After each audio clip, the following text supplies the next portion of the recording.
찾으시고. 없으니까 그런 게 좀 힘듭니다. 요새. 네. 예. 정확한 정보가 아닐 수도 있게 해가지고 저희들은 뭐 인터넷이라든가 책자라든가 이런 걸 통해서 확인할 수밖에 없으니까. 그렇죠. 예. 네. 그러나 훌륭하게 다 잡으셨다네. 그래서.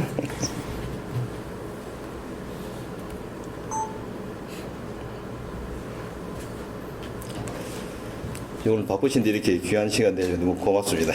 아유, 예.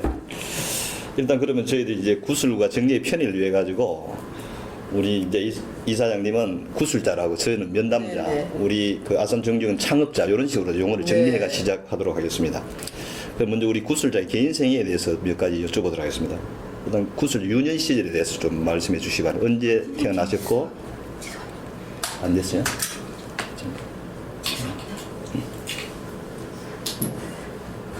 기계를 오르가 했는데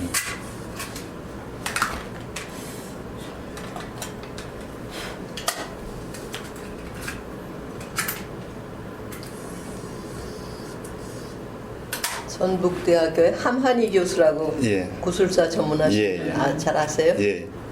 그분이 지난 1년 동안 우리 어머니를 주제로 해서 그 민속박물관에서 그러니까 뭐 옛날 풍속 같은 거 예. 그걸 하셨어요. 예. 근데 뭐 이런 장비 없이 그냥 조그만 거 가져와서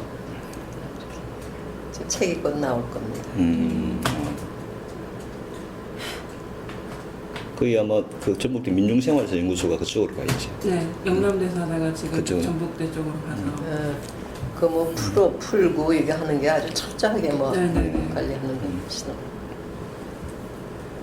이게 언제 시작됐습니까? 작년부터 했습니다. 아, 잘했어. 내가 사실은 한 10년 전부터도 저 정몽준 의원께 늘 얘기를 했었는데 잘 이렇게 못 알아들으시는지 뭔지 이렇게 원래 좀 이해를 좀 하신 것 같아요. 올해는 작년까지도 이해를 잘 못 하셨는데 글쎄, 내가 여러 번 해서 좀 듣기 싫을 정도로 좀 그랬는데 다행이에요. 시작이 조금 더 일찍 시작했어요. 예.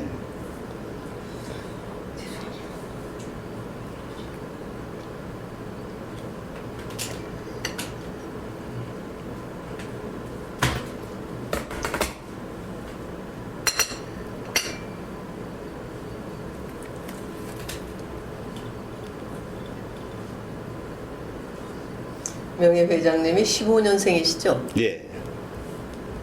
우리 아버님하고 똑같으세요. 어. 동갑이시죠. 네 들어와요. 예. 예, 그럼 우리 구조 유년 시절에 대해서 여쭤보도록 하겠습니다. 일단. 그러면 언제 태어나셨고 고향은 어디신지요? 예, 저는 일제시대인 1936년 서울에서 태어났습니다. 그리고 예. 서울서 국민학교 다니다가 3학년 때 해방이 됐죠. 예. 그리고 중학교 2학년 되자 6.25를 당했고 그리고 이제 서울대학교 입학했다가 서울대 물리대사학과 3학기 마치고 나서 미국에 유학을 가서 미국서 쭉 그 학부를 다시 하고 박사학위까지 하고 끝난 게 67년. 그러고 나서 거기서 교편 생활하다가 72년에 귀국을 했습니다. 예. 아이고 죄송합니다. 아, 예. 잠깐만. 여기 마이크.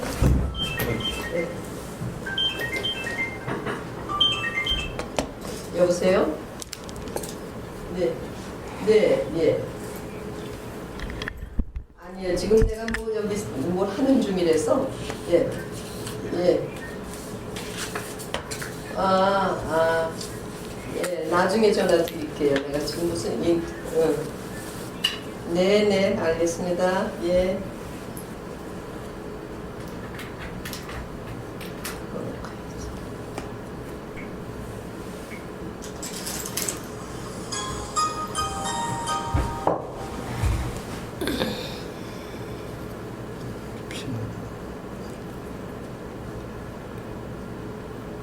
예. 네, 계속. 56년에 미국에 유학 가서 거기서 학부 대학원 다 마치고 67년에 박사학위를 하버드에서 받았고요. 그리고 72년까지 거기서 교편을 잡다가 72년에 귀국을 했습니다. 네. 그 다음에는 이제 고려대학교 교수로 79년까지 있다가 그 다음에 서울대학교를 가서 96년에 주 핀란드 대사로 나가느라고 대학을 떠났죠. 네. 그리고 그다음에 이제 주로대사를 하고 2000년에 귀국을 해서 그다음에 이제 국제교류재단 이사장을 4년을 했고 그리고 그다음엔 뭐 저 명지대학교 가이스대 석자 교수를 네. 하고 지금 아산정책연구원 이사장을 있습니다. 그리고 가정 형편은 좀 어땠어요? 그냥 뭐 저희 아버지는 그 은행에 다니시는 분이셨고 예. 그냥 뭐 중산층이라고 할까 이게 서울에 명륜동에 살았어요. 성균관 대학 예. 이쪽에. 특히 뭐 중고등학교 때 특별히 기억에 남는 뭐 에피소드 같은 건 없습니까? 뭐 특별한 에피소드보다도 제가 다닌 그 학교가 서울 사범대학교 그 부속 중학교 고등학교였는데 예. 그때는 그 일제시대 때 영향이 아직 남아있고 그래서 그 사범 교육이 굉장히 그 중시되던 일제시대 전통에 따라서 그 네. 사대 부속 중학교라는 건 명실상부하게 그 실험학교였거든요. 교육정책을 실험해서 잘 되면은 그걸 적용시키는 그런 데였기 때문에 우리 학교는 남녀공학이었어요. 예. 그 당시 남녀공학하는 중학교가 아마 전국에 2개밖에 없었을 거예요. 예. 그게 아마 나중에 내가 살아가는데도 영향을 상당히 미쳤을 것 같아요. 아, 예. 보니까 어릴 때부터 유교 가정 분위기에 자랐다고 하셨는데 그런 것들이 그 구술자의 인생에 어떤 영향을 미쳤다고 생각하십니까? 그러면 우리 집에는 이제 그 물론 그 친가 저 외가 다 이제 유학자 집안이었고 우리 할아버지는 옛날에 내가 어렸을 때 성균관 안에 사셨어요. 아, 예. 그래서 이 사성을 지내셨고 나중에 이제 성균관 대학을 성균관 대학으로 만드는데 그 기여를 하셔서 이사장을 3번이나 하셨거든요. 예. 그러니까 이제 그런 그 분위기 뭐 우리 외가도 또 마찬가지로 유교가 아주 몸에 밴 집안이죠. 예. 그래서 어른들이 이제 하시는 걸 보고 자녀들이 자연스럽게 배우는 뭐 이런 그 전통에서 예. 자랐고 그 점에서 사실은 그 정주영 명예회장님을 뵈면 상당히 이 친근감이 오는 게 있었어요. 그분도 결국은 그 유교를 마지막 삶의 그 이제 정신적인 축으로 가지고 계신 분이라고 저는 네. 느꼈습니다. 예. 그럼 구술자의 어떤 그런 가치관, 좌우명 같은 게 있습니까?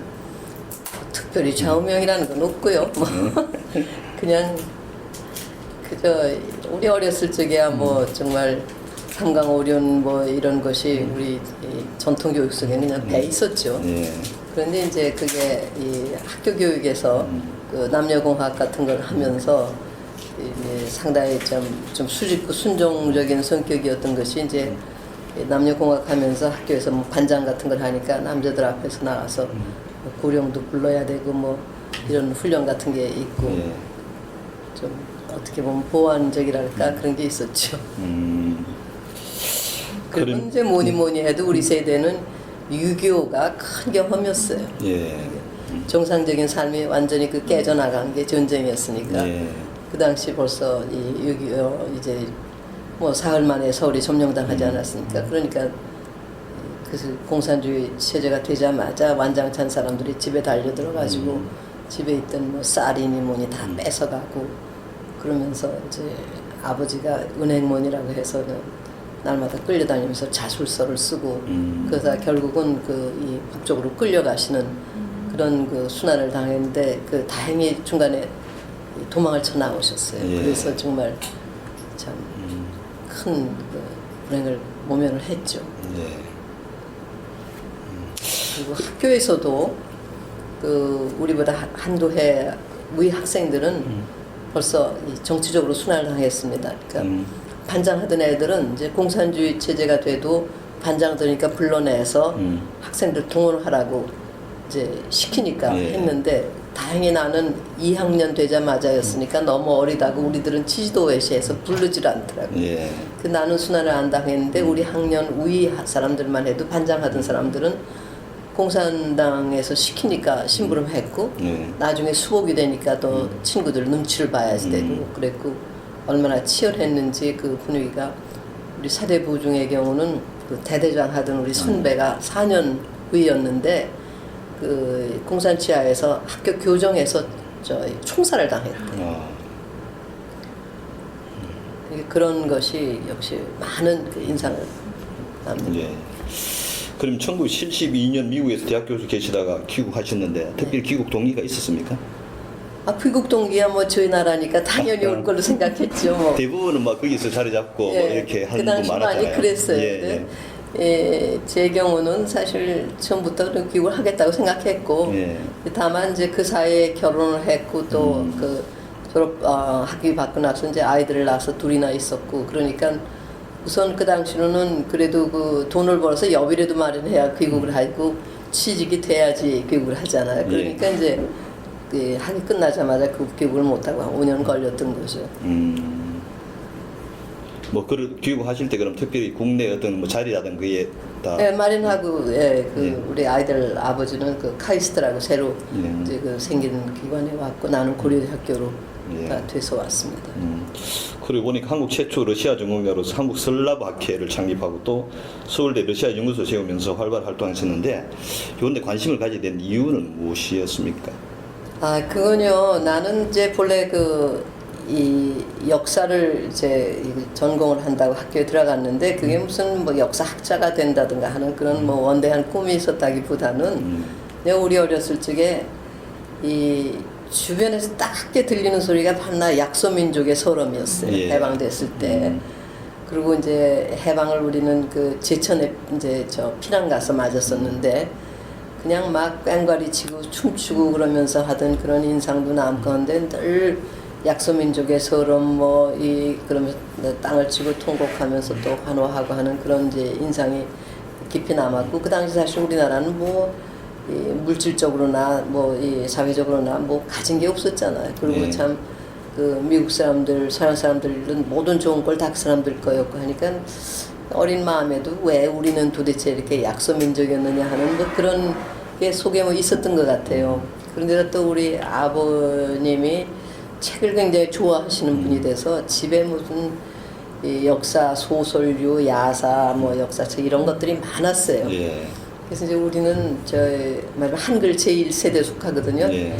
해방됐을 적에 그 전까지는 학교에서는 일본말만 쓰고 일본말만 배웠는데 나는 이제 다행히 집에서 그 어른들이 언문이라고 한글을 미리 가르쳐 놓으셨기 때문에 해방됐을 때 우리 글을 읽을 줄 아는 몇 안 되는 아이였기 때문에 신이 나서 일본말은 거의 일부러 잊어버리다시피 하면서 이제 이것저것 읽었는데 그 중에 이제 역사책, 역사 소설 그런 게 참 많았어요. 예. 그러니까 이 여러 가지로 그 역사에 대해서 그냥 재미를 느꼈는데 아까 말한 그런 그 관심도 있고 그래서 교양으로 역사가 좋다 이제 생각해서 역사를 공부를 하기로 했죠. 이제 미국 가서도 이왕 갔으니까 이제 서양사를 공부를 하겠다 생각을 했는데 내가 2학년 때 이 소련 사람들이 세계 최초의 인공위성 그 스푸트닉이라는 예. 걸 쏘아 올렸거든요. 예. 그러니까 아주 미국도 너무 놀래가지고 이제 그때만 하더라도 원자 폭탄, 수소 폭탄 하면서 이제 대량 살상 무기 경쟁할 예. 때인데 이 스페이스 경쟁에서 소련이 앞서갔다 하는 거를 아니까 깜짝 놀라서 이제 러시아 연구를 강화하는 프로그램들을 많이 만들더라고요. 예. 그래서 이제 내가 다니던 그 웨슬리 대학에서도 몇 년 만에 이제 러시아 역사가 곧 개강이 됐는데 마침 그게 러시아 사상사였어요. 예. 들어보니까는 그 혁명 전 19세기 러시아 지식인들이 고민하던 모습이 우리나라 지식인들 모습하고 아주 비슷하더라고요. 예. 하지만 어떻게 그 자기 나라를 근대화시키면서 또 동시에 정체성을 잃지 않느냐 이런 고민들. 이제 그렇게 해서 그게 잘못돼 가지고 이제 혁명으로 치닫게 되는 건데 그래서 이기왕이면 나도 그걸 공부를 해봐야 되겠다. 그리고 또 이제 객관적으로 생각할 때 그 당시만 해도 우리나라는 그 반공 분위기가 너무 그 엄중했기 때문에 예. 우리나라에서는 객관적으로 러시아나 그 공산주의를 공부를 할 수가 없었어요. 예. 그래서 기회 있을 때 이건 또 중요한 나라니까 누군가가 한국 사람도 공부를 해야겠다 이런 동기에서 러시아 역사를 공부하기로 했던 겁니다. 예. 그럼 이제 구술자와 이제 우리 창업자의 관계에 대해서 좀 여쭤보도록 하겠습니다. 네. 이 창업자와의 첫 만남은 어떻게 이루어졌는지 저희 자료 보니까 KBS 심야 토론 중에서 만났다고 하는데 네, 그때 상당히 상황 좀 말씀해 늦게입니다. 주십시오. 사실 예. 그 전두환 정부 말기인데 그때 이제 이 한러 수교가 임박했다고. 전두환 정부 말기인가 노태우 정부인가 내가 지금 80년대 말 정확하게 그 날짜는 생각이 안 납니다만은 그런데 저는 사실 그 전두환 정부 시절에는 그 언론에 대한 통제가 심하고 그래가지고 텔레비에 잘못 나갔다가는 뭐 망신스러우니까 난 아예 텔레비는 안 나가는 걸로 정책을 이제 쓰고 있었는데 우리나라에서 이제 러시아하고 수교가 되고 하면서 러시아 연구를 강화를 해야 하는데 우리 국립서울대학교에 들어오는 러시아 간행물이라는 게 신문 2가지밖에 아무것도 없었어요. 그 전환기에 엄청나게 쏟아져 나오는 그 정보를 우리가 입수해야 되는데 그래서 내가 그런 생각을 했으면 서울대학교에 그럼 러시아 연구소를 만들어서 그런 일을 해야 되겠다. 근데 이제 돈을 구해야 되는데 그때만 해도 우리나라 이 사정이 참 어려웠거든요. 국립서울대학교에 러시아 연구소가 하나 있어야 된다 하면은 이론적으로는 다 그렇다고 하면서 어디 돈 한 푼 나오는 데가 없어요. 그래서 이제 제가 정주영 회장님께 또 이제 좀 그 손을 벌려봐야 되겠다고 생각했는데 한 번도 이렇게 직접적인 안면이 없었어요. 이제 그런 사정을 알고 그 KBS였던 것 같아 나를 꼬시더라고요. 저 심야 토론에 안 나간다 그러니까 정주영 명예회장님하고 나와서 러시아 얘기를 하면 그런 기회도 되지 않겠느냐. 그래서 그만한 그때 현대는 벌써 그 러시아에 관심을 가지고 이제 진출하기 시작하고 있었거든요. 그래서 그때 이제 처음으로 나갔습니다. 근데 그 처음 만남은 그렇게 별로 스무스하지가 않았어요. 그때 이제 모두들 흥분해서 러시아에 대해서 이제 많은 기대를 걸고 들어갈 때인데 저는 이제 전문가로서 그런 얘기를 했죠. 그 러시아 소련이라는 게 옛날 그때 소련이죠. 소련이 옛날 소련이 아니다. 지금 이게 이제 변하고 있고 해체돼가는 과정이니까 크게 너무 기대를 해서는 안 된다 그런 얘기를 했더니 이제 그 명예 회장님께서 처음에 화를 좀 내셨어요. 그 지식인들은 뭘 모른다. 마지막 의지가 있으면은 할 수 있다는 그걸 모른다고 이제 그러시더니만은 그 다음에 제가 나중에 들으니까 그 존스 홉킨스 대학인가 갔다 오셨어요. 그래서 아마 거기서 소련 전문가들 만나서 뭐 얘기를 하시지 않았는가 생각해요. 그래서 아마 제가 얘기했던 거하고 좀 비슷한 얘기를 들으신 것 같더라고요. 그 다음에 오시더니 이제 그 다음부터 이 소련서 사람들이 오면 우리 교포들도 그렇고 이제 현대에서 많이 그 영접을 하는데 절 부르시기 시작하더라고요. 그러더니 이제 나중에는 이제 그 덕분에 그 고르바초프도 만나고 고르바초프가 노래하는 것도 들었습니다. 정주영 회장님 덕분에. 그 처음 만날 때 그때 좀 인상은 좀 어떤 느낌 받았습니까? 우리 창업자에 대해 가지고. 아주 그 진솔하시고 그런 분이라고 그랬고 사실 그 만나 뵙기 전부터도 이런 게 있어요. 그 지식인들은 조금 그 지식인으로서 오만이 있지 않습니까? 이제 아시겠지만 그래서 이제 보통 이제 자기들끼리 얘기할 땐 정주영 회장님 이렇게 당해 뭐 정주영이 어쩌고 뭐 이러면서 좀 무슨 무식하다는 깔보는 뭐 이런 게 있었죠. 이제 그런 적인데 나는 뭐 그런 게 그렇게 심한 편은 아니었지만은 잘 몰랐죠. 그냥 이렇게 뭐 공부를 많이 안 하신 분이고 이제 현실적으로 직업에 이제 들어오면서부터 이렇게 하신 분이라 이렇게 알았는데 아주 이 사물을 직시하면서 이게 뭘 얘기하시는 이제 그런 게 있다는 걸 알았는데 그 다음에 이제 이렇게 가까이서 뵈니까 이 세간에서 듣던 것보다 굉장히 인간적으로 따뜻하신 분이라는 거를 알게 돼. 그러고 나서 이제 그다음 얼마 있어서인가 그래서 이제 직접은 말씀을 못 드리고 이제 간접적으로 그 비서실장 통해서인가 무슨 그 지원 요청을 드렸더니 금방 이건 뭐 주신 건 없고요. 한번 비서실장을 한번 보내서 이 리바트 가구를 지원해 준다고 그래서 내가 이거는 아닌데 그리고 이제 내가 거절을 한 적이 있는데 이제 그 다음에 영빈관에 따로 이제 뭐 좀 이게 소수 사람 부를 때도 하고 하는데 이제 제가 그 러시아에서 온 사람들하고 얘기를 하는 걸 보시더니 한번 러시아 말을 잘하는 걸 보니까 소장 자격이 있구먼 그러시더라고요. 그러면서 이제 그 다음부터는 아주